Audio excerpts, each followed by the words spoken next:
Hello बच्चों, आज के इस वीडियो में हम सॉल्व करेंगे कक्षा 10वीं का जो गणित का मॉडल पेपर है जो कि बोर्ड परीक्षा 2024 के लिए निर्धारित है। आज हम उस मॉडल पेपर को सॉल्व करेंगे।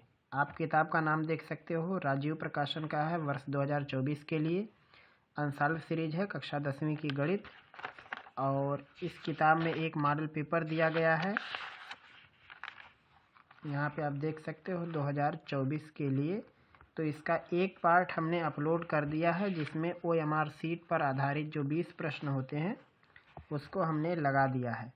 और आज ये मॉडल पेपर का दूसरा पार्ट है, यानी खंड बा से आगे के सवाल आज हम लगाएंगे। तो आइए देखते हैं सवाल जो दिया हुआ है। खंड बा का पहला सवाल है और इसमें भी देख सकते हो 6 खंड इसमें है और जो दूसरा है 6 खंड उसमें है। पहला वाला जो है इसमें 2-2 अंक के हैं और जो दूसरा वाला इसमें सभी 4-4 अंक के हैं। तो इसका पहला सवाल है, निम्नलिखित बारंबारता बंटन सारणी से आंकड़ों का समांतर माध्य 21.5 हो तो k का मान ज्ञात कीजिए। यहाँ पे एक टेबल दिया हुआ है जिसमें x और f लिखा हुआ है। इस x को हम पद या वर्ग चिन्ह भी बोलते हैं और ये f है, इसे हम बारंबारता कहते हैं। तो यहाँ पे जो चीज़ दिया है पहले उसको लिख लेते हैं। तो पहले का पहला सवाल, एक कॉलम में बनाएंगे x और एक कॉलम में बनाएंगे f को, एक अतिरिक्त कॉलम बनाएंगे और उसमें लिखेंगे f(x). बस ये 3 कॉलम की ज़रूरत है। x की वैल्यू है 5, 15, 25 और 35, 45। ये x की वैल्यू है और f का है 6, 4, 3, के 2।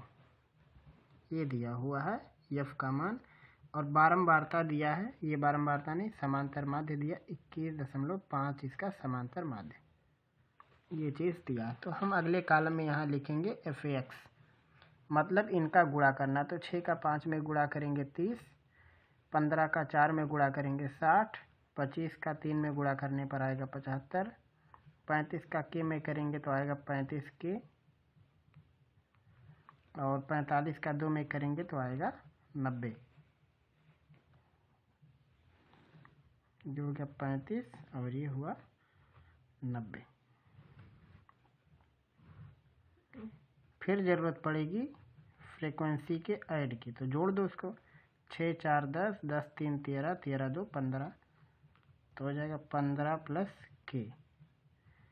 और ज़रूरत पड़ेगी f(x) के टोटल की, तो ये 35k आएगा। तो ये नंबर जोड़ दो, 60 और 30 90, 90 में 90 जोड़ेंगे 180 और 180 में 75 जोड़ेंगे तो हो जाएगा 255 प्लस 35k, ये हो गया। अब क्योंकि सवाल में पहले से समांतर माध्य दिया हुआ है, समांतर माध्य सूत्र होता है sigma f(x) by sigma f। तो समांतर माध्य पहले से पता है 21.5 है। सिग्मा f(x) की वैल्यू आई है 255 धन 35k और नीचे आया है 15 और k।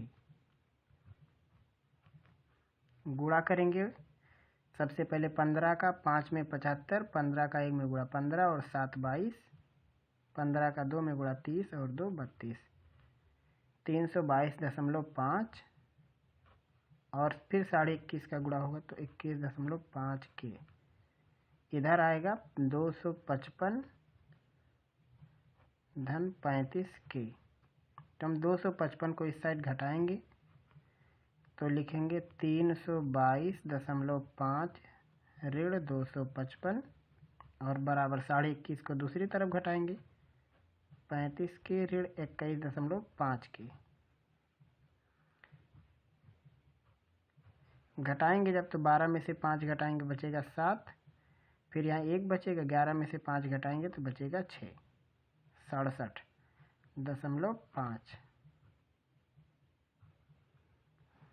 और इसको घटाएंगे तो जब घटाएंगे तो आएगा 5, 4 में से 1 घटाएंगे 3, 3 में से 2 घटाएंगे तो 1,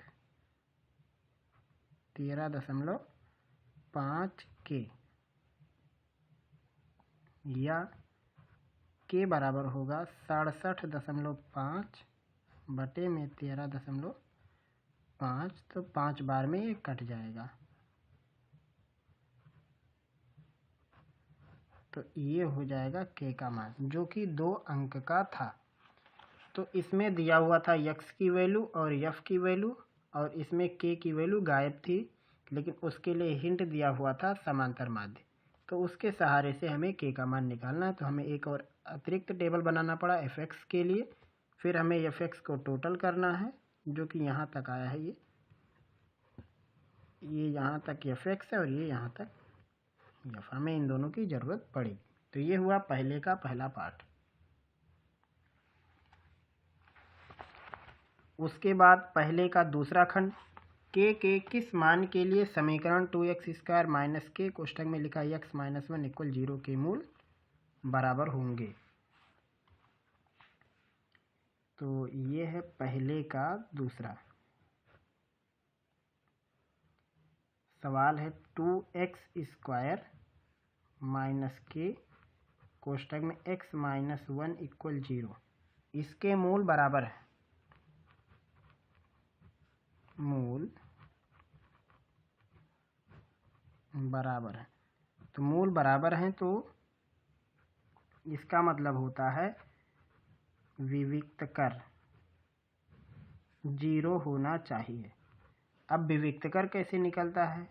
होता b² माइनस 4ac। तो ये b/ac ये सभी पद निकालने के लिए सबसे पहले ये दिखना चाहिए एक द्विघात समीकरण के जैसा। उसको निकालने के लिए आपको के अंदर से गुणा करना पड़ेगा। तो जो आपका समीकरण बनेगा वो कैसा हो जाएगा?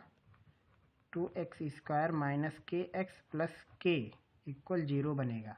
जब हम के का अंदर गुणा करेंगे तो ये हो जाएगा द्विघात का समीकरण। अब यहाँ x² के गुणांक को a कहते हैं, x के गुणांक को b कहते हैं, और बिना x का जो है वो c है। चिन्हों सहित लेना है। तो ये 0 होना चाहिए। अब इसमें b की वैल्यू मतलब x का गुणांक जो कि माइनस के का वर्ग हो गया माइनस 4, a की वैल्यू यानी x² का गुणांक वो 2 है, और c की वैल्यू k है, इक्वल 0 माइनस के का वर्ग k², 4 दूनी 8 के बराबर 0।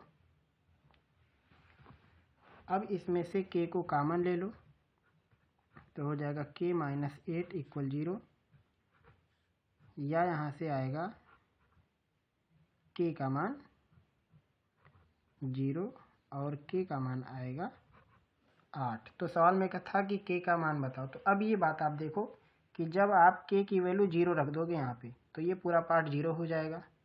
तो 2x² इक्वल 0 बचेगा, यानी x की वैल्यू 0 हो जाएगी। तो ये अमान्य है, यानी लिखेंगे इसलिए थोड़ा ऊपर करते हैं इसको, मूल बराबर होने पर k बराबर 8। ये हो जाएगा पहले के दूसरे खंड का जवाब।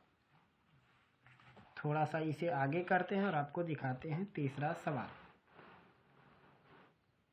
जितना भी टॉपिक है आपके इसमें साल में, चाहे मॉडल पेपर हो या वर्ष 2023 से लेके 17-16 तक का जितना भी क्वेश्चन पेपर है, उसका सॉल्यूशन हमने पहले से अपलोड कर दिया है। और हर एक टॉपिक, हर एक चैप्टर के सवाल आपको प्लेलिस्ट के अंदर चैप्टर वाइज आपको मिलेंगे। आप वहाँ से भी इसको सीख सकते हो, अभ्यास कर सकते हो। पहले का तीसरा खंड, एक वृत्त के चतुर्थांश का क्षेत्रफल ज्ञात कीजिए जिसकी परिधि दिया हुआ है 44 सेंटीमीटर। पहले का तीसरा सवाल में दिया हुआ है वृत्त की परिधि, वृत्त की परिधि 44 सेंटीमीटर। अब जो परिधि होता है उसका सूत्र होता है 2πr। तो ये हो गया 44, 2 से डिवाइड करेंगे तो आएगा πr की वैल्यू 22 और पाई की वैल्यू रख लेंगे 22/7r, तो हो जाएगा 22। 22 से 22 को काट देंगे तो r का मान आएगा 7 सेंटीमीटर। अब कहा है वृत्त के चतुर्थांश का क्षेत्रफल बताओ, तो लिखेंगे इसलिए वृत्त के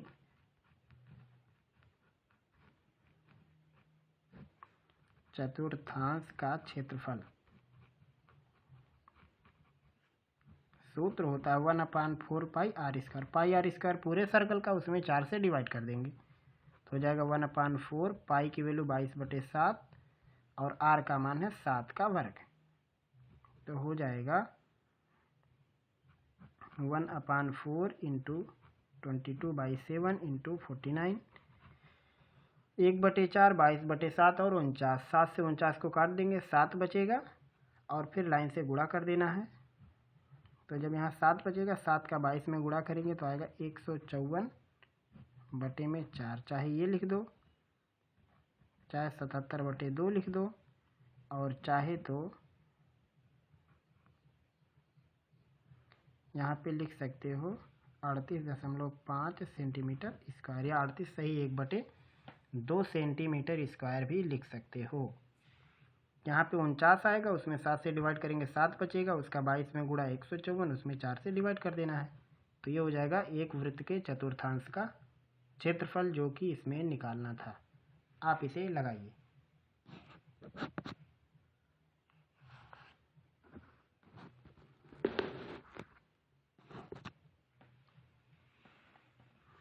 अगला सवाल, पहले का चौथा खंड, सिद्ध कीजिए कि 5 - √3 एक अपरिमेय संख्या है। तो हम इसको छोड़ दे रहे हैं क्योंकि हमने बहुत सारा अपरिमेय संख्याएं प्रूफ करके रखा है, जो कि आपका 2023 का सेट है उसमें भी मिलेगा, 2022 21 में एग्जाम नहीं हुआ, बाकी फिर 20 19 सभी में ऐसे सवाल हमने बहुत बार रिपीट कर दिया, तो इसलिए हम इसको छोड़ देते हैं। या फिर रियल नंबर की प्लेलिस्ट आप एक बार ज़रूर विजिट करो, वहाँ पे आपको एकदम से क्लियरली समझ में आ जाएगा कि सवाल चाहे जैसा रहे, आप अपरिमेय संख्या के सवालों को बड़े आराम से लगा सकते हो, जिसमें ये प्रूफ करने के लिए आते हैं। और ये हर वर्ष के लिए फिक्स है, ये 2 नंबर का आता है। किसी भी प्रकार से ये सवाल होता है, डिजाइन कैसा भी हो सकता है सवाल का, मगर 2 नंबर का या फिर कभी कभी 4 अंक में भी ये सवाल पहुंच जाता है, लेकिन ज़्यादातर केस में ये 2 नंबर में आता है। तो आप एक बार ज़रूर इसको लगाने का अभ्यास करें। अगला सवाल है पहले का 5वां खंड, ऐसी 2 संख्याएं ज्ञात कीजिए जिनका योग 2700 और गुणनफल 182। पहले का 5वां खंड, ऐसी 2 संख्याएं बताओ जिनका योगफल 27 और गुणनफल 182। तो हम यहाँ पे मान लेते हैं,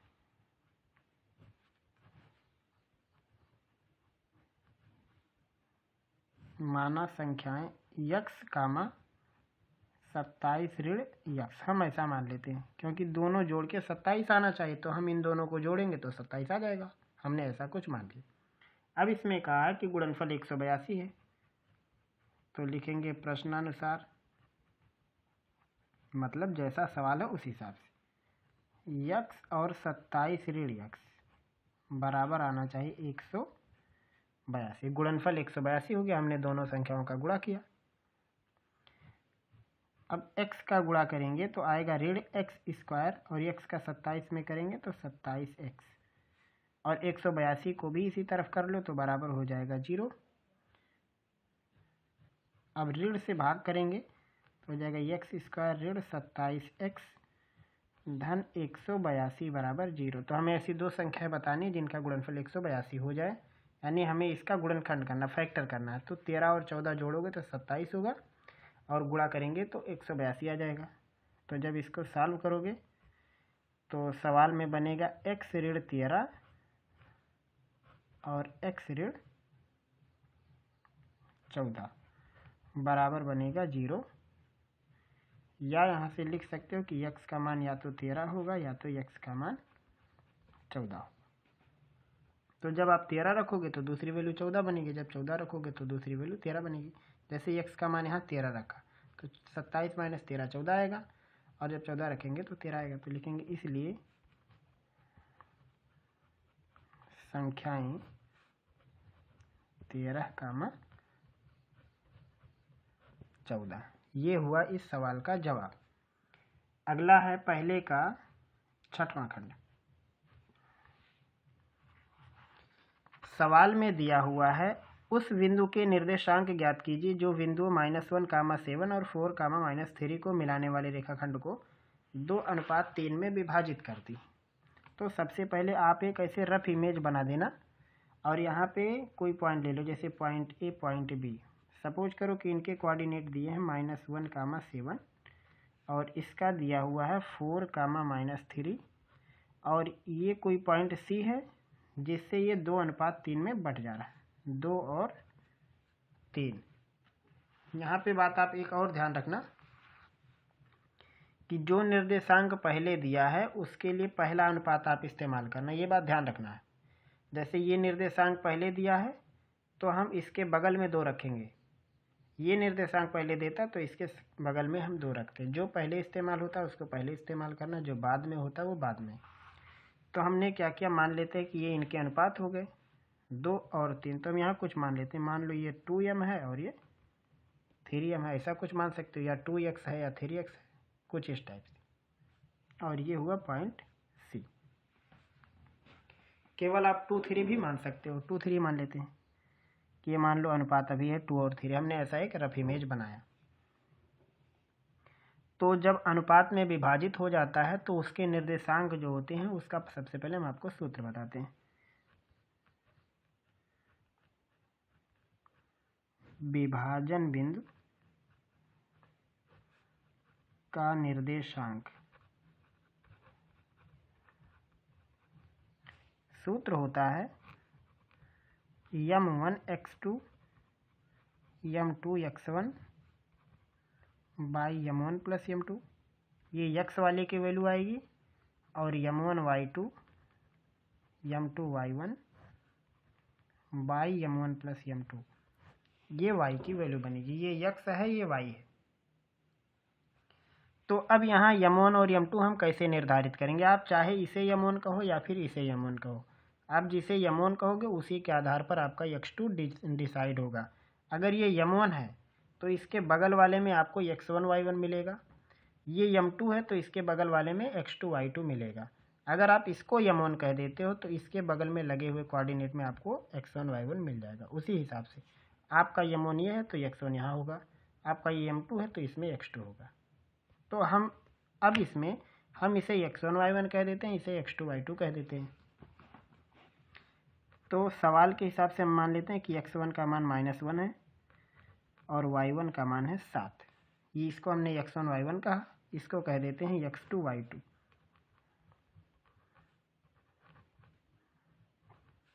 और हम इसे अब m1 कहेंगे क्योंकि हमने इसको x1 कहा।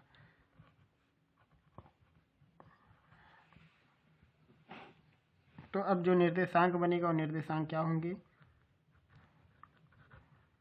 चाहे तो आप बारी बारी निकालो या एक ही साथ निकाल दो। सबसे पहले m1 लिखना है, 2 है, x2 की वैल्यू 4, जो जो यहाँ दिया उसकी वैल्यू रखनी है, प्लस m2 3 और x1 -1, नीचे दोनों को जोड़ना है। और फिर अगले वाले सूत्र में m1 y2 है तो m1 की जगह पे 2, y2 की जगह पे -3, फिर m2 और y1 7, फिर नीचे दोनों को जोड़ना है, बराबर 2 का 4 में गुणा करके 8 -3 बटे में 5, जोड़ेंगे तो 5 आएगा। 2 का गुणा 3 में -6 और 3 का 7 में 21, फिर से 5, बराबर 8 में से 3 जाएगा 5 बटे 5 और 21 में से 6 घटाएंगे तो आएगा 15 बटे 5। डिवाइड करेंगे 5 का 5 में 1 और 5 का ये 15 में 5 से भाग करेंगे तो 3। तो विभाजन बिंदु के निर्देशांक होंगे 1, 3। यहाँ आपको लिखना पड़ेगा, लिखेंगे इसलिए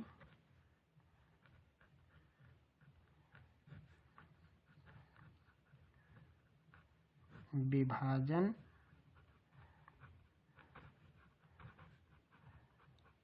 बिंदु के निर्देशांक 1,3 है। ये हो जाएगा इस सवाल का जवाब। तो यहाँ कंप्लीट होता है पहले के जो 1 से लेके 6 तक के खंड थे उन सभी खंडों का सॉल्यूशन। और आप इसे लगाइए, फिर हम दिखाते हैं आपको दूसरा खंड।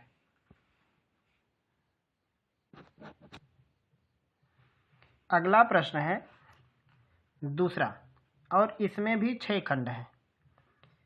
दूसरे का पहला सवाल है, किसी मीनार के आधार से ए और बी दूरी पर एक ही सरल रेखा में स्थित दो बिंदुओं P और Q से देखने पर मीनार के ऊपरी सिरे के उन्नयन कोण कोटि पूरक हैं। सिद्ध कीजिए कि मीनार की ऊंचाई √AB है। ये 4 अंक का सवाल है। सवाल नंबर 2 और उसका पहला सवाल है कि एक मीनार है और मीनार के आधार से कोई 2 पॉइंट हैं, कोई पॉइंट P है और कोई पॉइंट Q है। अब सवाल में दिया हुआ है कि आधार में, मीनार के आधार से इनकी जो दूरी है A और B है, और आधार से एक पॉइंट की दूरी A मान लो, चाहे आप इसे मान लो या फिर इसे मान लो, दोनों अज्ञात राशियां हैं। तो हम मान लेते हैं कि ये वाला डिस्टेंस है A और ये वाला डिस्टेंस है B। ये हमने मान लिया और मीनार को कुछ नाम दे देते हैं, जैसे R और S नाम देते थे यहाँ पे।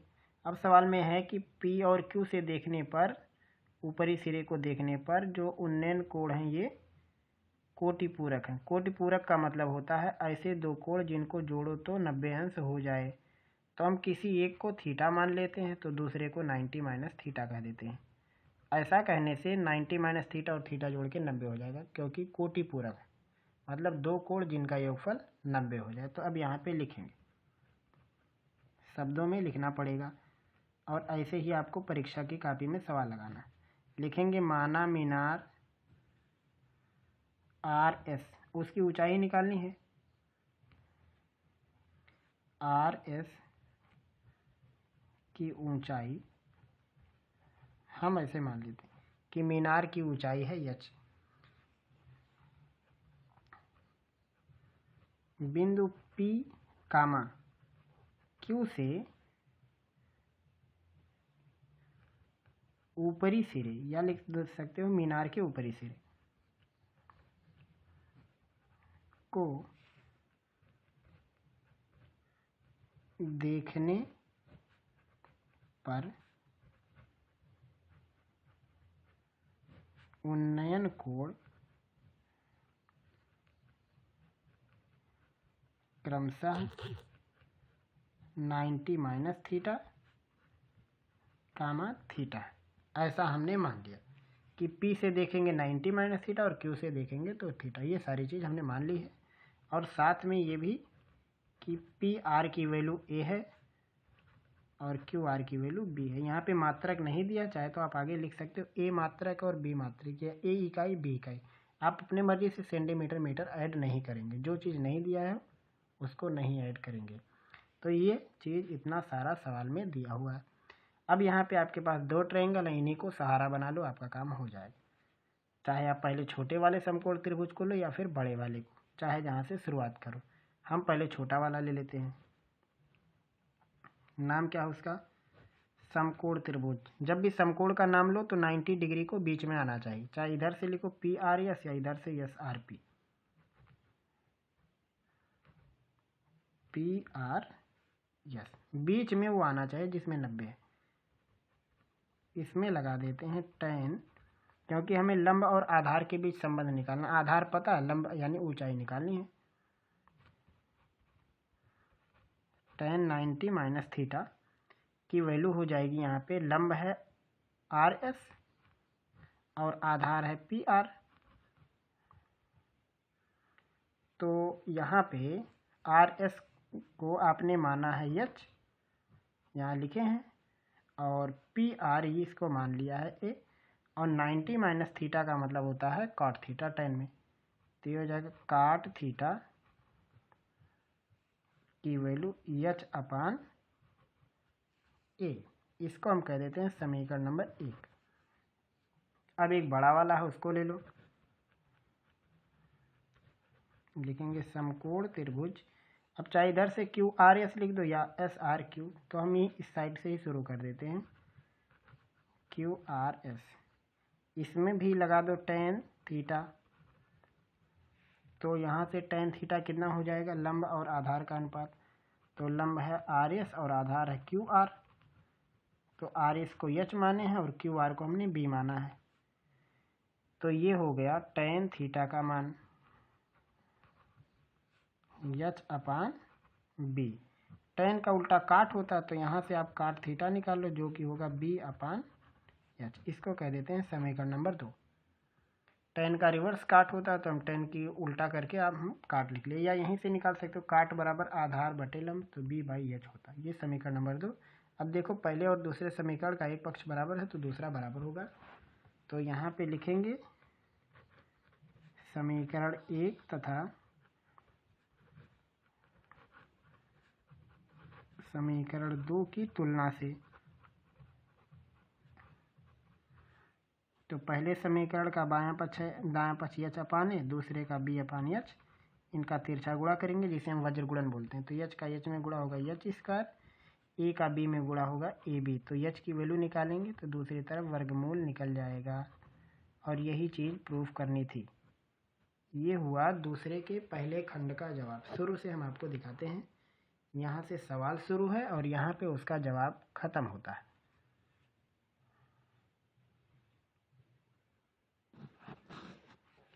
और अब दिखाते हैं हम आपको अगला सवाल, दूसरे का दूसरा खंड।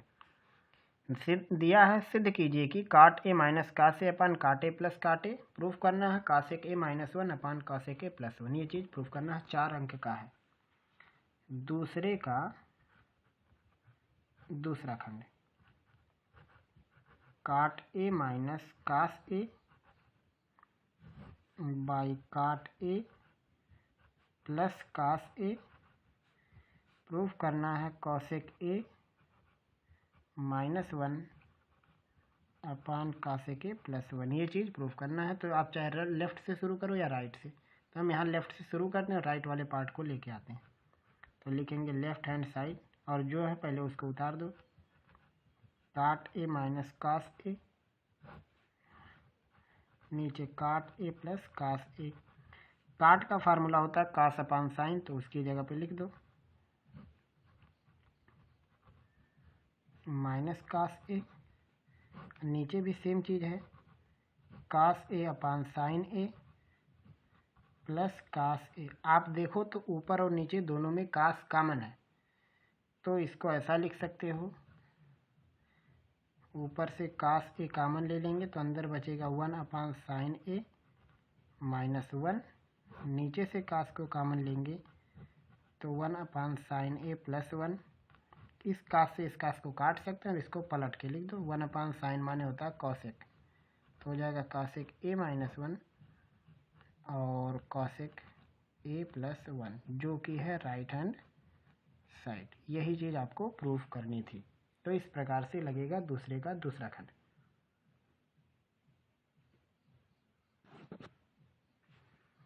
अगला सवाल है दूसरे का तीसरा खंड। दो वृत्तों की त्रिज्याएं क्रमशः 8 सेंटीमीटर और 6 सेंटीमीटर हैं। उस वृत्त की त्रिज्या ज्ञात कीजिए जिसका क्षेत्रफल इन दोनों वृत्तों के क्षेत्रफलों का योगफल है। यह है दूसरे का तीसरा। सवाल में दिया है कि दो वृत्तों की त्रिज्याएं दिया हुआ है, तो हम मान लेते हैं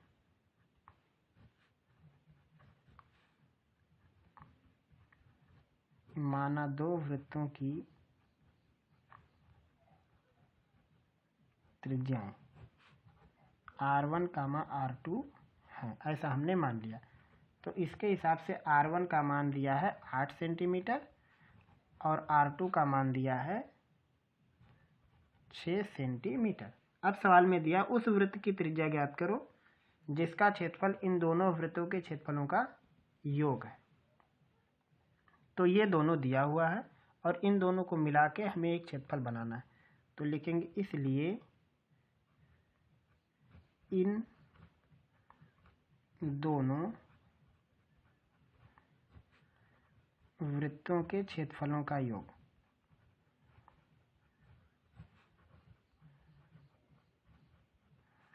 एक का बनेगा पाई r1² और एक का बनेगा पाई r2²। अब मान लेते हैं कि जो इसका क्षेत्रफल बना वो भी एक वृत्त का ही क्षेत्रफल होगा, तो हम मान लेते हैं कि उस वृत्त का क्षेत्रफल है पाई r², जो कि हो गया पाई r1² के बराबर और पाई r2² के बराबर।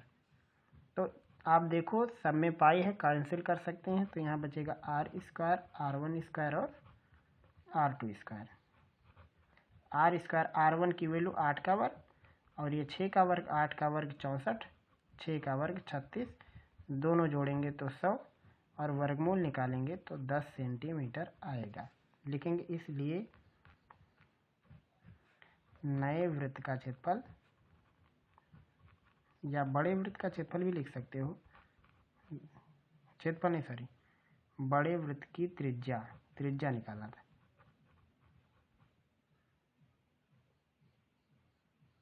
हाँ, त्रिज्या ही पूछा है। बड़े वृत्त की त्रिज्या 10 सेंटीमीटर है। ये हो जाएगा दूसरे के तीसरे खंड का जवाब। और अब दिखाते हैं हम आपको अगला सवाल। दिया है दूसरे का चौथा खंड, त्रिभुज PQR में जिसका कोण Q समकोण है और इसमें PR और QR का मान 25 दिया है और PQ का मान 5 दिया है, तो sin P, cos P, tan P का मान बताओ। तो थोड़ा करते हैं इसको आगे और निपटाते हैं अगले सवाल को। दूसरे का चौथा खंड, एक त्रिभुज दिया हुआ है जिसमें कोण Q समकोण है, तो सबसे पहले हम ऐसा काम कर देते हैं, एक त्रिभुज लिखते हैं PQR जिसमें कोण Q समकोण है और PQ का मान 5 सेंटीमीटर है, तो इसकी जगह पे लिख देते हैं 5 सेंटीमीटर और साथ में दिया है PR प्लस QR का मान 25। तो जो दिया पहले यहाँ लिख देते हैं। सवाल में दिया है PQ का मान 5 सेंटीमीटर और PR प्लस QR यानी जो दोनों साइड बची हैं उनका योगफल दिया है 25 सेंटीमीटर स्क्वायर, 25 सेंटीमीटर। और निकालना है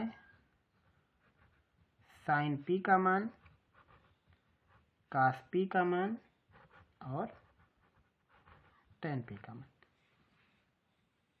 ये तीन चीज निकालनी है। तो अब कैसे निकालेंगे, यहाँ पे देखो इन दोनों साइड का योगफल 25 दिया, तो हम किसी एक को x सेंटीमीटर कह देते हैं और एक को 25 ऋण x कह देते हैं, क्योंकि दोनों जोड़ के इतना बनाना है, दोनों जोड़ के 25 होना है। तो अब समकोण त्रिभुज का नियम क्या होता है, कर्ण का स्क्वायर दोनों साइड के स्क्वायर का योगफल होता है। तो सबसे पहले अब यहाँ से हल हम शुरू करते हैं, तो लिखेंगे समकोण त्रिभुज PQR में PR का वर्ग बराबर होगा PQ का वर्ग प्लस RQ या QR का वर्ग। PR है 25 ऋण x, इसका वर्ग हो जाएगा और जवाब में आएगा 5 का वर्ग और x का वर्ग। इसको हल करेंगे, a माइनस पी का होल स्क्वायर होगा, तो 25 का वर्ग 625, x का वर्ग x² माइनस 2ab यानी 25 दूनी 50x। यहाँ पे आएगा 5 स्क्वायर और x स्क्वायर से x स्क्वायर कट जाएगा, तो जवाब में आएगा 625 ऋण 50x बराबर, और यहाँ 5 का वर्ग हो जाएगा 25। 625 में से 25 घटाएंगे तो आएगा 600, यानी 50x की वैल्यू बनेगी 600, तो x की वैल्यू बनेगी 12 सेंटीमीटर। तो यहाँ से आपको मिल गया QR 12 सेंटीमीटर और PR मिल गया, PR 25 माइनस 12 यानी 13 सेंटीमीटर। ये जवाब आ गया और आप जोड़ सकते, 12 और 13 मिला के 25 हो जाएंगे। अब हमें निकालना है sin P। तो ये वाला P है, sin P के लिए ये लंब और कर्ण, क्योंकि sin में लंब और कर्ण का अनुपात होता है, तो लंब है PQ और कर्ण है PR। PQ की वैल्यू x है और x का मान 12 आ गया और QR का मान 13। ये उत्तर हो गया। निकालना है cos P, आधार और कर्ण का अनुपात होता है, आधार है PQ, कर्ण है PR, तो PQ का मान 5 है और PR की वैल्यू 13 सेंटीमीटर। फिर निकालना है tan P। लंब और आधार का अनुपात होता है, PQ तो इसमें tan P के लिए लिखेंगे PQ नहीं, पहले लिखा जाएगा QR ऊपर रहेगा और PQ नीचे रहेगा, लंब और आधार का अनुपात, क्योंकि P के लिए वही है। तो इसमें QR की वैल्यू कितनी आई है, x यानी 12 और इसकी वैल्यू है 5। तो ये हो गया tan P का मान 12/5, cos P का मान 5/13 और sin P का मान 12/13। ये हो गया इस सवाल का जवाब।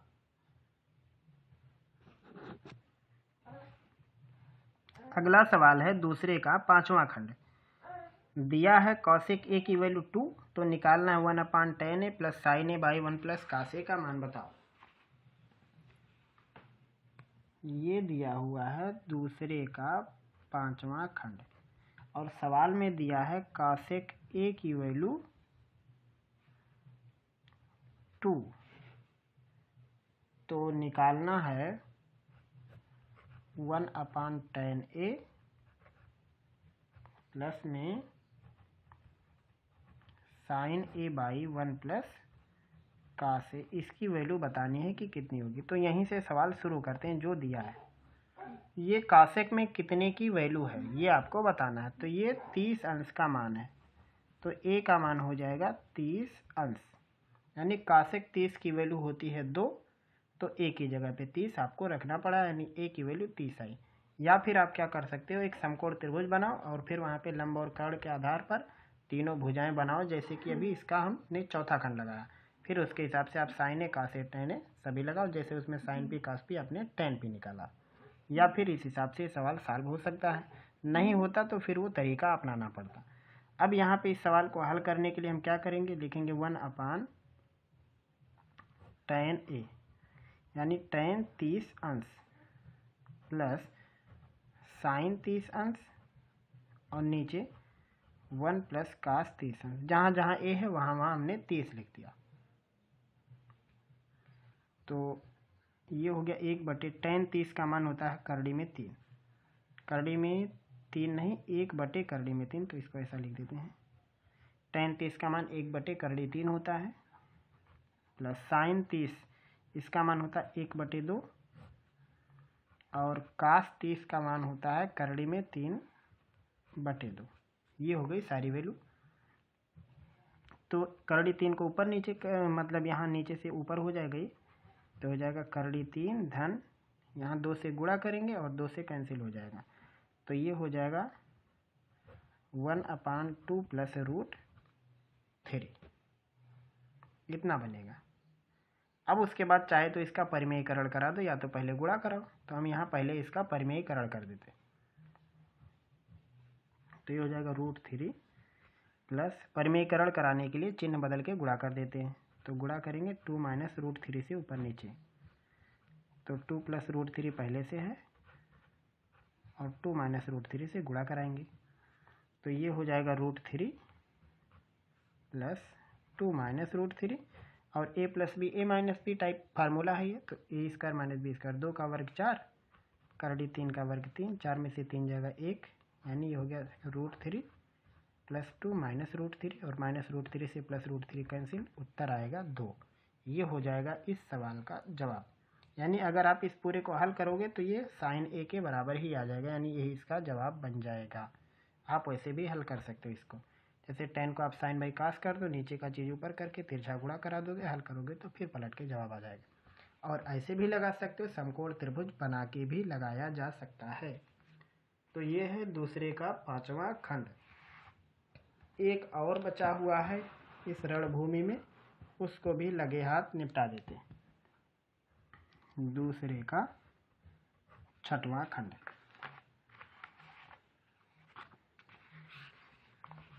सवाल दिया है कोई बर्तन एक खोखले अर्धगोले के आकार का है जिसके ऊपर एक खोखला वेलन अध्यारोपित है। अर्धगोले का व्यास 14 सेंटीमीटर है और इस बर्तन की कुल ऊंचाई 13 सेंटीमीटर है। बर्तन का आंतरिक पृष्ठीय क्षेत्रफल बताओ। यहाँ बनाते हैं फिगर कि एक खोखला गोला है, इसके ऊपर एक सिलेंडर रखा है, ये चीज़ दिया हुआ है, और यहाँ अर्धगोला है, कुछ इस टाइप का इमेज है। सवाल में दिया पूरे बर्तन की ऊंचाई है 13 सेंटीमीटर, तो पूरे की ऊंचाई 13 मान लेते हैं और इसका व्यास दिया हुआ है 14 सेंटीमीटर। इतना चीज़ दिया बस। तो यहाँ पे हम मानेंगे कि माना अर्ध गोले की त्रिज्या और अध्यारोपित है, मतलब बेलन और अर्धगोले की त्रिज्या सेम होगी, और बेलन की त्रिज्या r है, कामा बेलन की ऊंचाई h है, ऐसा हमने मान लिया। तो अब सवाल में क्या दिया हुआ है कि ये पूरे बर्तन की ऊंचाई 13, तो इस पूरे बर्तन की ऊंचाई में क्या शामिल, बेलन की ऊंचाई प्लस अर्धगोले की त्रिज्या शामिल है। तो अब यहाँ पे हम इसका सलूशन लिखेंगे यहाँ पे सवाल में दिया है बर्तन की ऊंचाई बराबर 13 सेंटीमीटर, या यहाँ से कह सकते हैं कि इन्होंने क्या लिखा है, h और r का योगफल दिया है 13 आएगा, ये चीज़ इन्होंने दिया हुआ है। और साथ में अर्धगोले का व्यास दिया हुआ है, अर्धगोले का व्यास दिया है 14 सेंटीमीटर, यानी 2r की वैल्यू, यानी त्रिज्या का डबल व्यास होता है 14, तो r का मान इन्होंने दिया है 6 सेंटीमीटर। तो जब r का मान 6 रखेंगे तो h का मान यहाँ से मिलेगा आपको 7 सेंटीमीटर। तो h और r मिल गए। अब सवाल में कहा है कि अंदर की पृष्ठीय क्षेत्रफल बताओ, यानी बेलन का वक्र पृष्ठ और गोले का क्षेत्रफल, आधा क्षेत्रफल। तो लिखेंगे इसलिए बर्तन का आंतरिक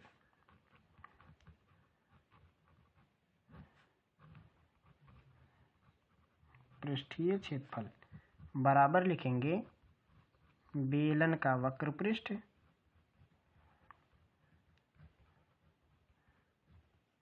प्लस अर्धगोले का वक्र पृष्ठ या पृष्ठीय क्षेत्रफल। बेलन का वक्र पृष्ठ होता है 2πrh और अर्धगोले का होता है 2πr²। हल करने के लिए दोनों में से चाहे तो 2πr को कॉमन ले लो और अंदर बचेगा h प्लस r, ये हो जाएगा 2πr h प्लस r। तो हो जाएगा 2 पाई की वैल्यू 22/7, r की वैल्यू 7 दिया हुआ है, h प्लस r, एक 6 और एक 7 दिया हुआ है, h का मान 7, r का मान 6। तो जवाब में क्या बनेगा, 7 से 7 कट जाएगा, 22 दूनी 44 और 6 7 13, 13 का 4 में गुणा 52 और 13 का 4 में गुणा 52 और 5 57, 572 सेंटीमीटर स्क्वायर। ये हो जाएगा इस प्रश्न का जवाब। तो यहाँ पे हम आज का ये पार्ट ख़त्म कर रहे हैं क्योंकि वीडियो थोड़ा बड़ा होने वाला है। तो आज का इस पार्ट को हम यहीं पर रोकना चाहते हैं और आगे का जो सवाल है, सवाल नंबर 3 और उसके आगे के सवालों को हम आगे के पार्ट में लगाएंगे और लगभग वो अंतिम पार्ट होगा मॉडल पेपर का। तो ये है वर्ष 2024 का मॉडल पेपर। इसी हिसाब से सवाल बोर्ड परीक्षा में आपके आएंगे, तो आपको इस हिसाब से सवालों को हल करना है। और जो भी टॉपिक आपको नहीं समझ में आप हमसे पूछ सकते हैं। आपके मैथ के हर एक चैप्टर के हर एक टॉपिक को हमने प्लेलिस्ट के अंदर कवर किया है, वहाँ से जाके सीख सकते हो। और अनसॉल्व सीरीज ये चलता रहेगा और साथ में 2024 के आने वाले जो महत्वपूर्ण टॉपिक हैं हम उनको भी समय समय पर आपको बताते रहेंगे। तो फिर मिलेंगे हम लोग जल्द ही अगले पार्ट में अगले टॉपिक के साथ। तब तक पढ़ते रहिए, अपनी तैयारी और भी बेहतर तरीके से करते रहिए।